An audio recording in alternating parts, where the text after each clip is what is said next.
ഇന്ന് തന്നെ ഡൗൺലോഡ് ചെയ്യൂ. കാണൂ നിങ്ങളുടെ ഫേവറേറ്റ് ഷോസ്. എന്താ അച്ഛൻ നിങ്ങൾക്കിടയിലുള്ള പ്രശ്നം? ഞങ്ങൾക്കിടയിൽ ഇപ്പൊ ഒരു പ്രശ്നമില്ല. അമ്മയായിട്ട് ഇനി ഒരു പ്രശ്നം ഉണ്ടാക്കാതിരുന്നാ മതി. ഒരു പ്രശ്നമില്ലാഞ്ഞിട്ടാണോ നിങ്ങൾ തമ്മിൽ വഴക്കുണ്ടാക്കിയത്? ആരാ അമ്മയോട് ഇതൊക്കെ പറഞ്ഞേ? ഞാനാ പറഞ്ഞത്. ഇനി അമ്മ ഇത് അങ്കിളിന് കൊടുക്ക്.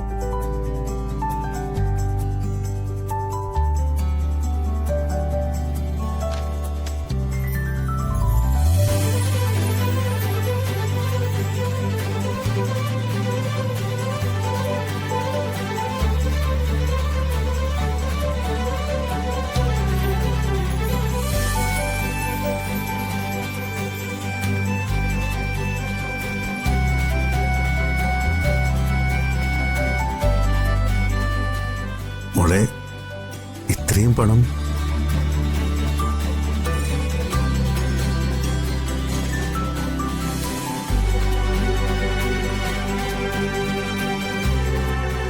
$50 ലക്ഷം അത്രയും വലിയ തുകയാണോ?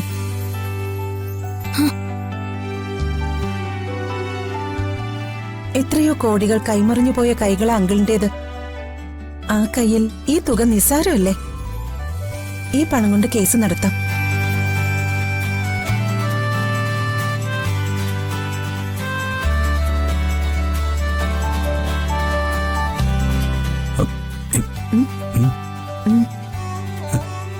നീ ഞങ്ങളെ ഞെട്ടിച്ചു കളഞ്ഞല്ലോ. അങ്കിൾ ഒന്നുകൊണ്ട് വിഷമിക്കണ്ട. മീരയുടെ ഒരു കുടുംബസ്വത്ത് വിറ്റ പണമായത്.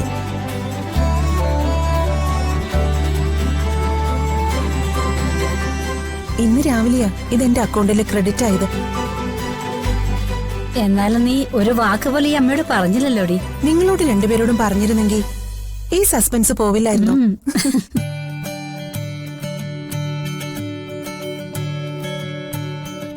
എന്നാലും മോളെ, നിന്റെ ഓഹരി വിറ്റ് കിട്ടിയ പണം അത് നിങ്ങളുടെ ജീവിതത്തിന് വേണ്ടിയുള്ളതല്ലേ? ഒരു കുഴപ്പമില്ല അങ്കിളെ. എന്റെ 2 നാത്തൂമാരും അങ്കിളിന്റെ മരുമക്കളാ. ഞാനിവിടെ വന്നപ്പോഴൊക്കെ അവർക്ക് കൊടുക്കുന്ന സ്നേഹം അങ്കിൾ എനിക്കും തന്നിട്ടുണ്ട്.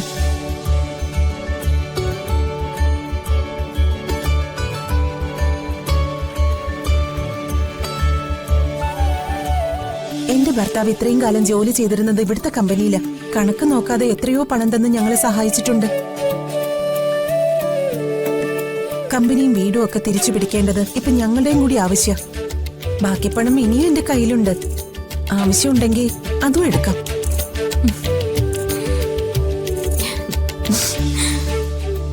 ഇത്രയും വലിയ സർപ്രൈസ് ഞങ്ങൾ ഒരിക്കലും പ്രതീക്ഷിച്ചില്ല. ബന്ധങ്ങളെന്ന് പറയുന്നത് അല്ലെങ്കിലും ഇങ്ങനെയാ.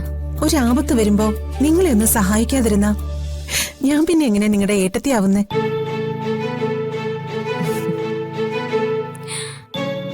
മീരയുടെ നല്ല മനസ്സിന് എങ്ങനെ നന്ദി പറയണമെന്ന് എനിക്കറിയില്ല. മോളെ, നാളെ ഇത് തിരിച്ചു തരാൻ അച്ഛന് കഴിഞ്ഞില്ലെങ്കിൽ അതിനെക്കുറിച്ചൊന്നും സേതുവേട്ടൻ ഇപ്പൊ ചിന്തിക്കണ്ട. സത്യം പറഞ്ഞ ഞങ്ങൾ ആകെ വിഷമിച്ചിരിക്കായിരുന്നു. ഇപ്പോഴാ ശ്വാസം ഒന്ന് നേരെ വീണത്. അല്ലെങ്കിലും ദൈവം നമ്മളെ കൈവിടത്തില്ല. ഞാൻ എല്ലാവർക്കും കുടിക്കാൻ എടുക്കാം. മോളെ ഇത് പിടിച്ച.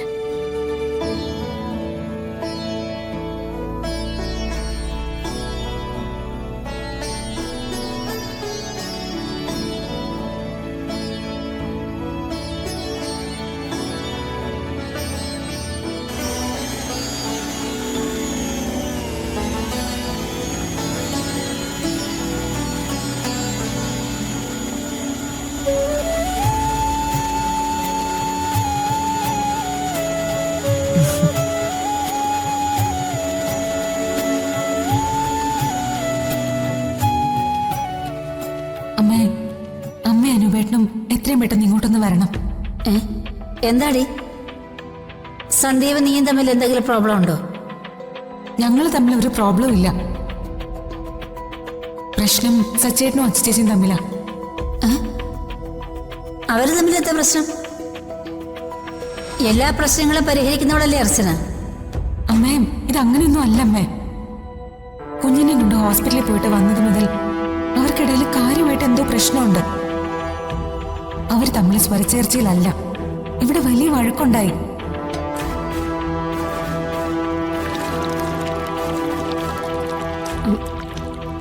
സച്ചിക്ക് എന്തെങ്കിലും കുഴപ്പമുണ്ടോ മോളെ? അല്ല, അവന്റെ മുഖം വല്ലാതിരിക്കുന്നു. അച്ചു, ഞാൻ ചോദിച്ചത് നീ കേട്ടില്ലേ? എനിക്കറിയില്ല. അമ്മയ്ക്ക് ചോദിക്കായിരുന്നില്ലേ? ആഹാ, നീയല്ലേ അവന്റെ കൂടെ എപ്പോഴും ഉള്ളത്, അപ്പൊ നിനക്കറിയത്തില്ലേ? അമ്മ ഇങ്ങനെ മൂക്കി പിടിക്കാൻ വേണ്ടി 3 വലം വെക്കണമെന്നില്ല. ഉള്ള കാര്യം നേരിട്ട് ചോദിച്ചാൽ മതി. അമ്മയ്ക്ക് അറിയേണ്ടത് ഞാൻ പറഞ്ഞോളാം.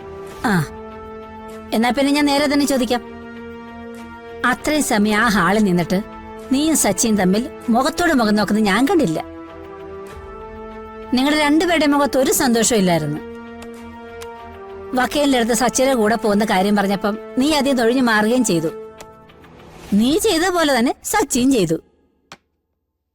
ഡേ, ആ ഒളിച്ചുകളി ഞങ്ങളാരും കണ്ടില്ലെന്നാണ് നീ വിചാരിക്കുന്നത്?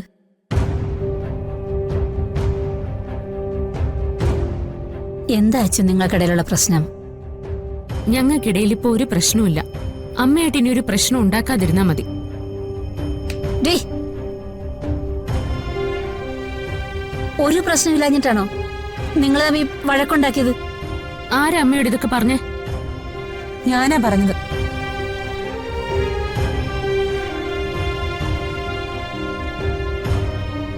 നിങ്ങൾ തമ്മിൽ വഴക്കുണ്ടായിട്ടില്ല എന്ന് ചേച്ചിക്ക് എന്റെ മുഖത്ത് നോക്കി പറയാൻ പറ്റോ?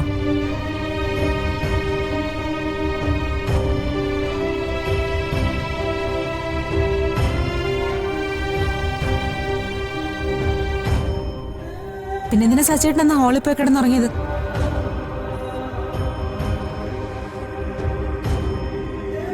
ഇതിങ്ങനെ മുന്നോട്ട് കൊണ്ടുപോകാൻ പറ്റില്ല.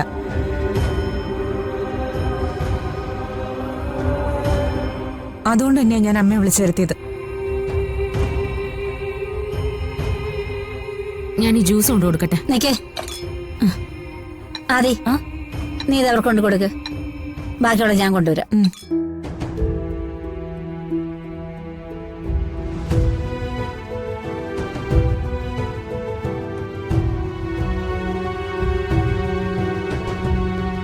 മോളെ,